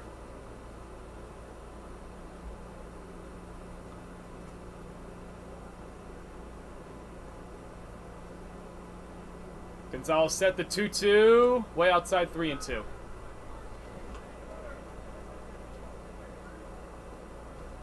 Arriaga does get on. He runs okay. 2 stolen bases. He's been caught once. Especially a guy like this coming off the bench hitting 136. If you're Gonzalez, you gotta go after him. Got to. He's also got a little more confidence. 3-2, not close, ball 4. That was way outside. So Arriaga is aboard with 1 out for the A's. I already mentioned it. The A's love to test the limits on the bases. This is a huge spot for Gonzalez. Led the league in stolen bases as a team during the regular season. Oh, excuse me. Snowbirds actually caught them. Oh, wow. Yeah, they have 61. The A's have 57.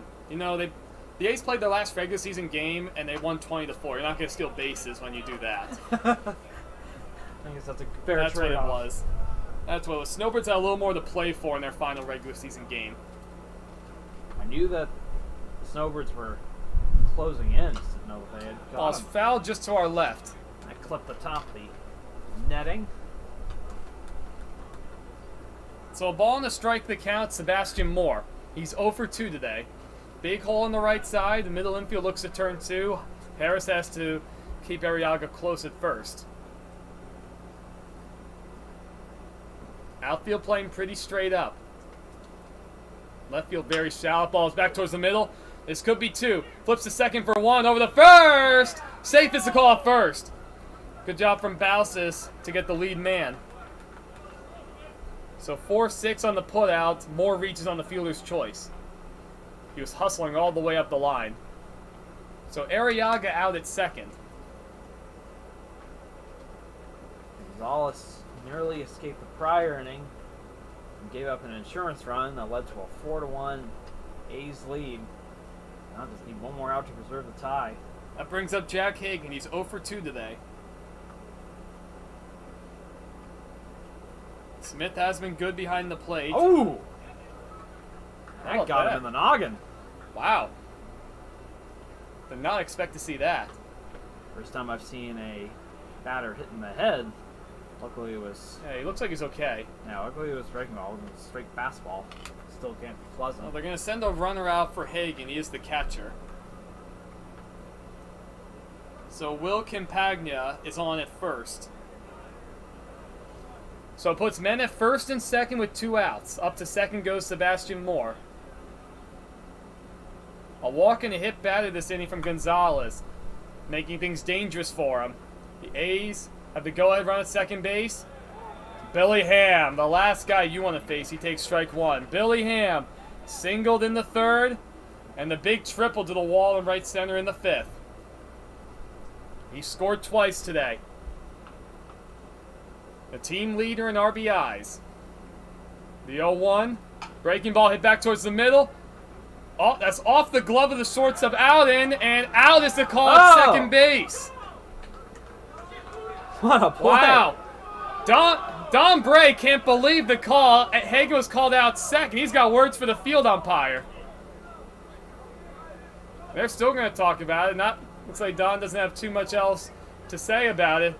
The ball is off the glove of the shortstop Landon Alden. He recovered. He went to go for the force out at second base, and Hagan's called out. So either way, Rudy Gonzalez works out of a jam with 2 men on in the 6th. We go to the top of the 7th, still knotted up at 4.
Here we are, ladies and gentlemen. Top of the 7th inning. The 12-seeded Haymakers are tied with the #1 A's. Can't ask for a better opening act right here in the quarterfinals. Goldsberry, Chapman, Cropley, 2, 3, and 4. The hit will be the 3 batters for the Haymakers. Xander Bretza back out for his 2nd inning of work. After allowing 3 runs, all of them earned in the top of the 6th. Infield and outfield playing straight up. First pitch curveball, strike 1. And Marcelo, this is where that home field advantage could come into play here. So huge to be a higher seed. Yeah, absolutely. You have a chance to walk it off in the bottom half. 1-1 the count. Shift on in the infield. So you a lot of space up the middle. Ben Bowles warms up in the bullpen. That's dribble just fouled the first base line. A break for Goldsberry. But 1-2 the count.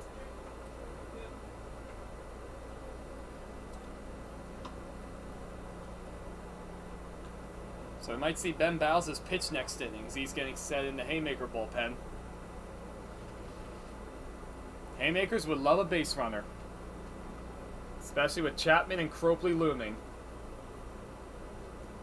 Here's the 1-2 from Bretza.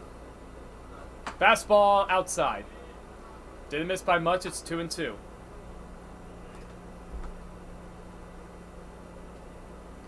Outfield playing relatively deep.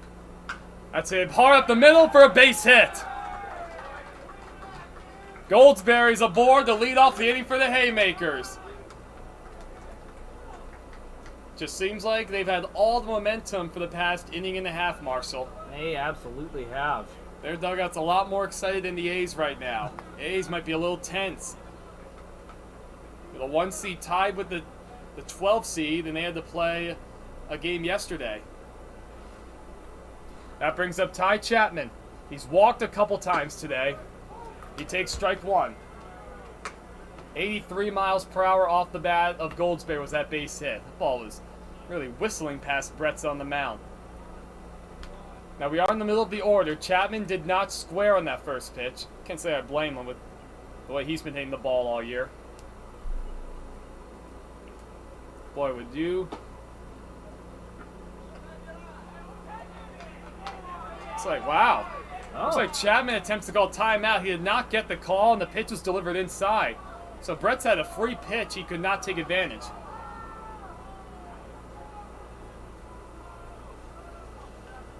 So 1-1 to count to Chapman. It took me a second to realize what happened. Now Bretza steps off. It's kind of some awkward timing here. Now Don Bray's wondering what in the world's going on. He's got words for the home plate umpire now. He had words for the field umpire about a play he didn't like at second base. Now he's got words for the home plate umpire. He doesn't like the confusion with the timeout call. Ray's not too happy with that. Shortly to first from Goldsberry. I doubt we'll see him take off. 1-1 to Chapman. Slide step. It's it hard. Past the diving Bellingham in the right field for a hit. Goldsberry. Oh, he stopped at second. I think he would have made it to third. His coach at third base wondering what the heck was he doing. So a break for the A's. Goldsberry stopped at second, but back-to-back hits to get things started. It's a break, but you wonder how long it'll be that way. Jason Cropley. Who else would you want? Said it already. Can't ask for a better opening act. Jason Cropley, the batter. The hero of the All-Star game Monday night. One of the heroes yesterday for the Haymakers against the Colonials. Now he bats with a tie ball game in the top of the 7th. Nobody out. The go-ahead run on second base. We'll have to wait for that first pitch. Bretza spins around. Outfield playing relatively deep. They also want to try and throw out Goldsberry at the plate just in case. First pitch swing on the ground. Through the hole for a base hit. Goldsberry's being waved around. Here's the throw to the plate. It's offline. Goldsberry scores. The Haymakers have taken the lead. For the 3rd time this week, Jason Cropley delivers the big hit. Unbelievable. You can never emphasize it enough. Anything can happen in playoff baseball. And today, anything is happening. Second hit of the day for Cropley, second RBI. He'll get a courtesy runner. Caleb Largaspada will run for him over at first. How many times in the 3-day span can one man come up big for his ball club? And how about the week for Cropley? And a seemingly limitless number of times if you're chasing Cropley. You ask, he delivers. Cropley trying to make a case for the MVP, perhaps.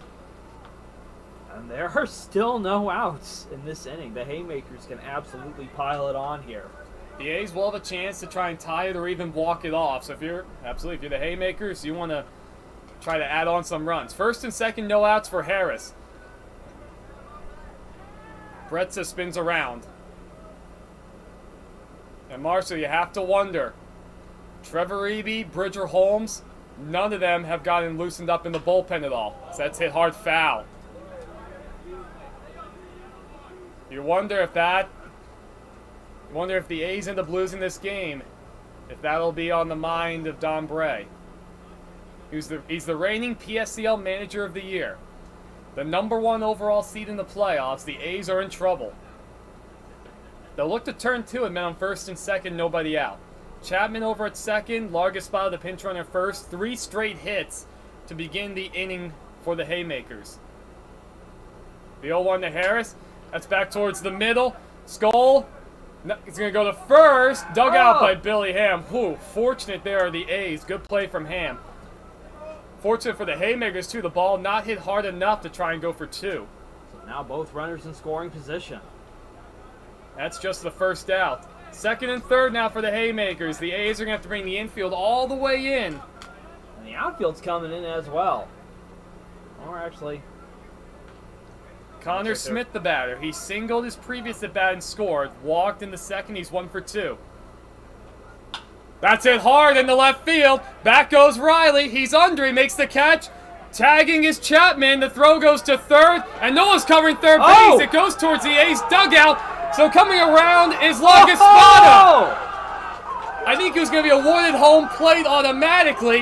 2-run score on the play. It is 7-4. Haymakers. What absolute pandemonium here in the 7th. And a potential meltdown for the A's. A stunning turn of events. A sacrifice fly was basically a given, but then somehow no one was covering third. Chapman scores on the sac fly. The pinch runner Largaspada was going to third, and no one was covering. The ball just went right on past everyone towards the dugout, and it got caught up in the chairs there that are set in front of each of the dugouts. Largaspada would have scored the throwaway anyway, but he was awarded home plate. That ball is back to Bretza.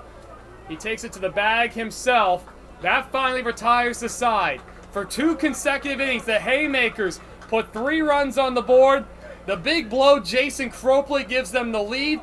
And a mistake in the field, a sac fly from Connor Smith. We go to the bottom of the 7th inning. The A's season on the line as they trail by 3.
Wow, a stunning turn of events, ladies and gentlemen. For 2 straight innings, the Haymakers put 3 runs on the board, and they now lead it 7-4. In the last half of the 7th inning, the A's are down to their final 3 outs. Rudy Gonzalez is on. He's in position for the win now, so he came out of the bullpen for Paxton. Trying to finish off the game, going 3 innings. Benjamin Bryan comes off the bench, hitting in Braxton Riley's spot. Trying to get a little thunder. He's hitting .348 this year, 1 double, 7 ribbies. The A's need base runners. 1-2 the count, out of play. Haymakers just need 3 outs. Trying to advance to tomorrow morning's semifinal.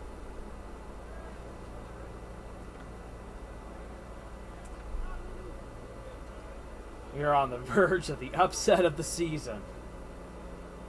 Swing and a miss. Smith will finish off the strikeout to first. 1 out. Haymakers dugout ready to explode. They already have a few times. Yeah. So now it's Brant Cook. He's 1 for 2 today. Hit a ball hard for a base hit in the 3rd inning.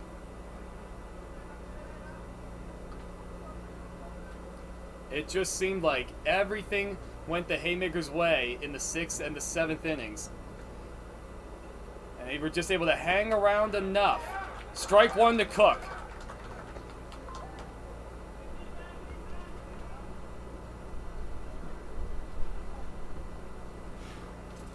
What a game, ladies and gentlemen. 1-1 the count. Those who came out to watch, or those watching online, you're watching something truly special here. Now both of the next teams are watching the game. Fouled back. It's like the North Stars, the Chill are all done on the turf field. We don't have those official results yet. Both the Green Dragons and the Blue Sox draped to the fence, watching what could be a stunning upset. Just 2 outs away. 1-2 to Cook. In the dirt, 2-2.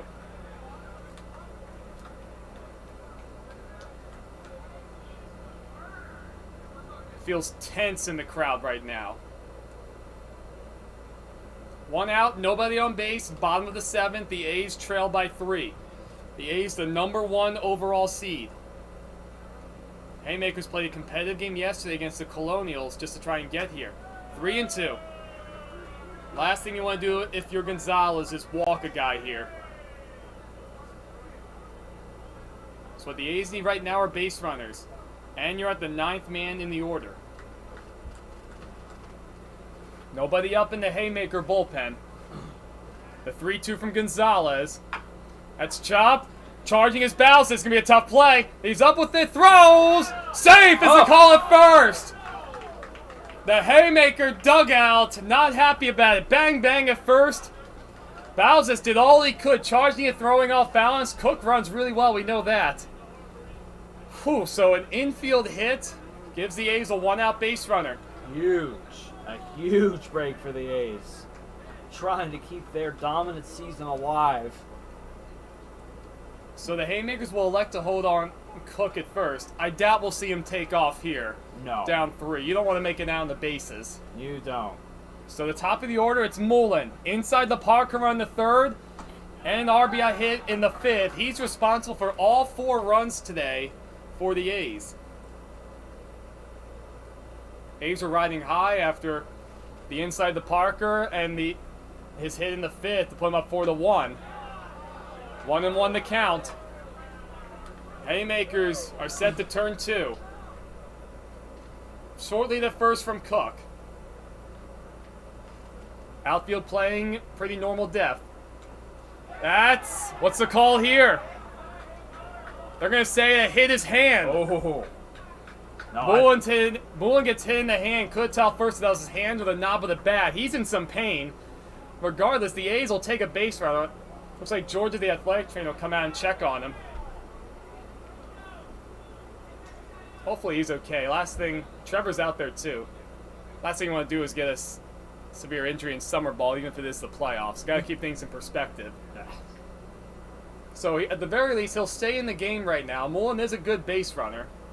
I mean, at least for what it's worth, even with a shake-it-up hand, you can at least run the bases.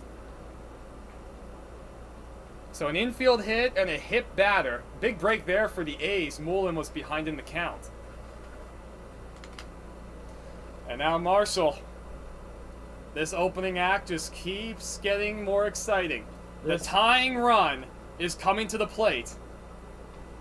Or at least for now, the umpires are talking about the play. I mean, they're talking about something. You assume it. And they're going to stay with the call on the War Mullen first base. I've never seen it. For what it's worth, I've never seen anyone fake getting hit in the hand. No. Especially the way Mullen reacted to that. I don't know what the rule is if it's both the hand and the bat. I guess it'd be a foul ball in that case. Now we're going to have a meeting on the mound. We're going to talk it over with Rudy Gonzalez. Everyone in the Haymaker infield is on the mound right now. No action in their bullpen.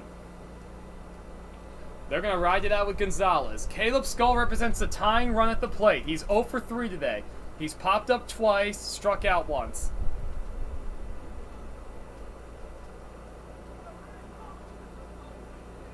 Also getting to the more dangerous part of the A's order.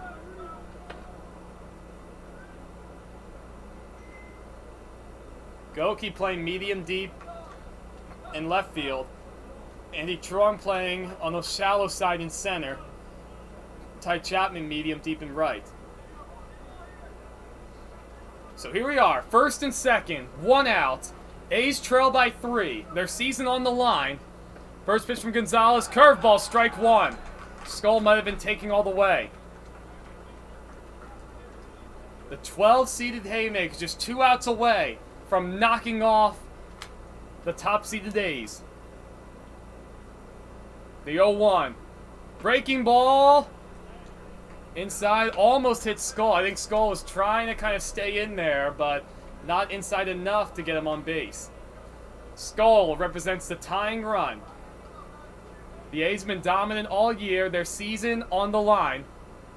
That's it hard over the third base. Glove by Goldsberry. Steps the back for 1 over the first. It's a wild throw. Whoa. Both runs are going to advance the ball.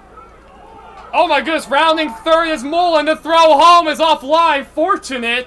Mullen scores. Don Bray took a chance. Oh my goodness. They gave him a chance to end right there. Wow. Goldsberry at third, stepped in the back for 1. I think he would have had Skull at first base. Skull was not running particularly well up the line, but the throw was extremely wild. No chance for Harris to get it. It went up the line. So so Brant Cook came all the way. No, Brant Cook was forced out at third. Mullen came all the way around to score. Skull is at second base. So there's 2 outs now. Perez, the tying run, is at the plate. Curveball on the ground to shortstop. Out and up with it to first. In time! Oh my The 12-seeded Haymakers have just knocked off the top-seeded A's in an unbelievably stunning upset here in the quarterfinals of the PSCL playoffs. The Haymakers win 7-5. 6 runs in between the 6th and the 7th inning combined. The A's threatened. They sent the tying run to the plate and put a run across the board. But the A's' tremendous, dominant season comes to an end from the 12-seeded Haymakers. What a game. What an incredible game. Just back and forth, inning by inning. And the Haymakers' magical run will continue for at least another day. Ladies and gentlemen, you just saw something very special. Thank you for joining us. So the Haymakers move on. They play the winner of the Chill and the North Stars. Still not sure about that result. Coming up next, we have the Green Dragons taking on the second-seeded Blue Sox. Ladies and gentlemen, I'm Evan Schmeiser, joined by Marshall Garvey. We'll be back in 30 minutes. You just saw